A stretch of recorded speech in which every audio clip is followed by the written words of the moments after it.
Smokey's mom. ఎలా ఉన్నారు అందరూ? Hope all of you are doing good and being safe. Rainy season start అయింది కదా, ఆ ఎఫెక్ట్ మీపై కూడా పడిందా అండి? మా పైన అయితే పడింది. సీజనల్ ఫీవర్ అండ్ కోల్డ్ మమ్మల్ని అలా పలకరించాయన్నమాట. ఫీవర్ అయితే చుట్టపు చూపుగా చూసి వెళ్ళిపోయింది, కానీ కోల్డ్ మాత్రం ఇంకా మా ఆతిథ్యం తీసుకుంటూనే ఉంది. నా వాయిస్ వింటే మీకు అర్థమై ఉంటుంది కదా ఆ విషయం. ఈ వీడియోలో అయితే నేను చేసుకున్న తొలి ఏకాదశి పూజని మీతో షేర్ చేసుకుంటున్నాను. యాజ్ ఎ టాడ్లర్స్ మామ్ అనుకున్నట్టుగా చేసుకోలేమండి. నేను చాలా ఇమాజిన్ చేసుకున్నాను యాక్చువల్గా. పూజ చక్కగా పిండి దీపాలు తయారు చేసుకొని, పేలాల పిండి చేసుకొని, విష్ణు సహస్రనామం చదువుకొని చేసుకుందామని. బట్ మా పాపకి ఆ రోజు ఫుల్ కోల్డ్ ఉన్నది. ఆ రోజు తన ఇన్కన్వీనియన్స్ వల్ల నాకు అంత టైం ఇవ్వలేదు. సో తను నాకు ఇచ్చిన టైంలోనే నేను చేసుకున్న పూజని మీకు షేర్ చేస్తున్నాను. ముందుగా అయితే క్లీనింగ్ సెషన్తో స్టార్ట్ చేశాను. నైవేద్యం ప్రిపరేషన్ కోసం స్టవ్ని చక్కగా వెట్ స్పాంజ్తో తుడిచి పసుపు కుంకుమతో పూజించుకున్నాను. నేను దేవుడి ఫొటోస్ అయినా, పూజ సామాన్లైనా, గడప పూజకైనా, పొయ్యి పూజకైనా, దేనికోసమైనా సరే పసుపు గంధం మిక్స్ చేసి యూస్ చేస్తాను.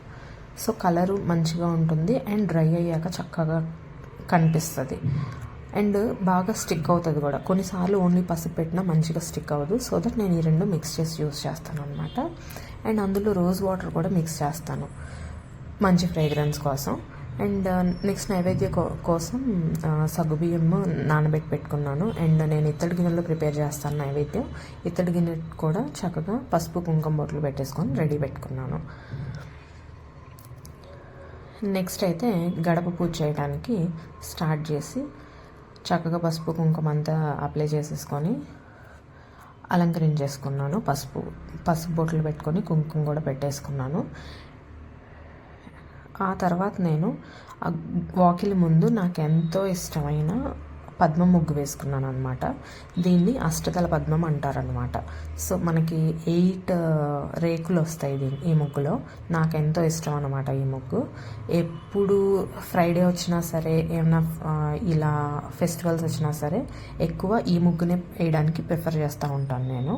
సో ఇలా అష్టదళ పద్మం ముగ్గు వేసేసుకొని అందులో పసుపు కుంకుమ పూలు కూడా వేసుకొని చక్కగా వాకిల్ని అలంకరించుకున్నాను. అండ్ గాలి అయితే అసలు ఎలా ఉందంటే ఆ రోజు ఫుల్ గాలి వస్తుంది.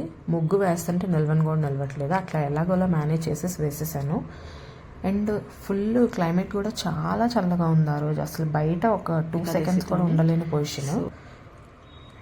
అలాగే ఎలాగోలా మేనేజ్ చేసి వేసేసాను మొత్తానికైతే. సో మీరు ఎలా చేసుకున్నారండి తొలి ఏకాదశి? మీరు కూడా అనుకున్నది అనుకున్నట్టు చేసుకోగలిగారా, లేకపోతే ఇట్లానే అనుకున్నది ఒకటి అయినది ఒకటి ఇలాగా చేసుకున్నారా? ఎలా చేసినా పూజ అనేది మన ప్రశాంతత కోసమేనండి. నేనైతే అదే ఫీల్ అవుతాను. పూజ కోసం చేసుకునే అరేంజ్మెంట్స్, ఆ కాసేపు మనం దీపం పెట్టడానికి స్పెండ్ చేసిన టైము మనలో ఒక పాజిటివ్ వైబ్రేషన్ని కలుగజేస్తుందని ఫీల్ అవుతాను. అండ్ ఒక కొత్త ఎనర్జీ వస్తుంది అనిపిస్తుంది. ఒక పూజ చేసుకొని దీపం పెట్టుకుంటే కొంచెం సేపు అక్కడ స్పెండ్ చేస్తే టైము ఒక పాజిటివ్ ఎనర్జీ వస్తుందని నేను ఫీల్ అవుతాను పర్సనల్గా. అండ్ ఇక్కడైతే ముందు రోజు చేసిన పూజ ఉంది కదా, అవన్నీ కూడా రిమూవ్ చేసేస్తున్నాను. ఆ పువ్వులు, అగరబత్తి స్టిక్స్, ధూప్ స్టిక్ అవన్నీ కూడా రిమూవ్ చేసేసి ఫ్రెష్గా క్లీన్ చేసేసుకొని మొత్తం మళ్ళీ ఫ్రెష్ ఫ్లవర్స్తో డెకరేట్ చేసుకుంటున్నాను దేవుడి ఫొటోస్ అన్నీ కూడా. అండ్ రాగి చెంబులో వాటర్ మళ్ళీ ఫ్రెష్ వాటర్ ఫిల్ చేసి పెట్టుకున్నాను. అండ్ ఇలా మొత్తం పూజకి రెడీ చేసుకొని పెట్టుకుంటున్నాను నైవేద్యం ప్రిపేర్ అయ్యేలోపు. సో మీరు కూడా ఇలాగే చేస్తారా? ఒకేసారి సైమల్టేనియస్గా అటు ఇటు పనులు? నేనైతే అలాగే చేస్తానండి. ఒక పక్క నైవేద్యం ప్రిపేర్ చేస్తాను, ఒక పక్క ముగ్గులు వేస్తుంటాను, ఒక పక్క దేవుడి ఫొటోస్ దగ్గర ప్రిపరేషన్ చేస్తూ ఉంటాను. అట్లా చేస్తూ ఉంటాను అన్నమాట. సో ఇట్లా పూజకు కూడా దీపం ప్రిపేర్ చేసుకుంటున్నాను. ముందు ఒత్తి వేసి దీపంలో తర్వాత నూనె యాడ్ చేయాలంటండి.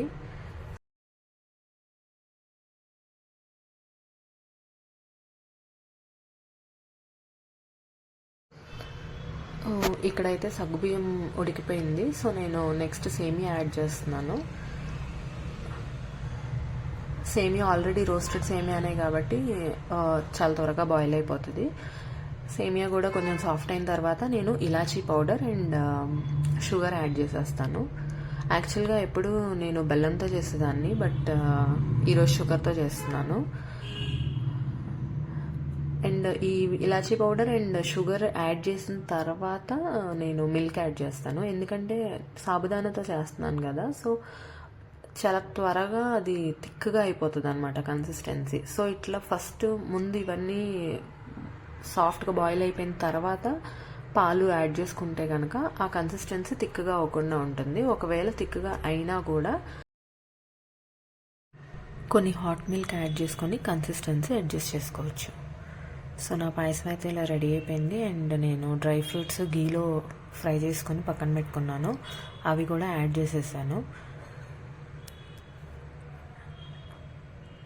యాడ్ చేసేసి ఒక గిన్నెలో నైవేద్యం పెట్టడానికి దేవుడి దగ్గర పాయసం తీసి రెడీగా పెట్టుకున్నాను. అండ్ ఇక్కడ చూసారా, మా హస్బెండ్ కోకోనట్ తీసుకురండి అని మెసేజ్ చేస్తే కొబ్బరి బొండం తీసుకొచ్చారు. యాక్చువల్లీ నేను పూజ కోసం కోకోనట్ తెమ్మంటే ఇలాగే ఉంటుందండి మిస్కమ్యూనికేషన్ అంటే. అండ్ నెక్స్ట్ అయితే దీపం పెట్టేసుకున్నాను చక్కగా. ఎంత హాయిగా ప్రశాంతంగా ఉంటుందో కదా అలా చూస్తూ కాసేపు కూర్చుంటే. నేను అదే ఫీల్ అయ్యానండి. సో ఈ వీడియో మీకు నచ్చిందా? నచ్చితే లైక్, షేర్ అండ్ సబ్స్క్రైబ్ చేసుకోండి. Thanks for watching the video.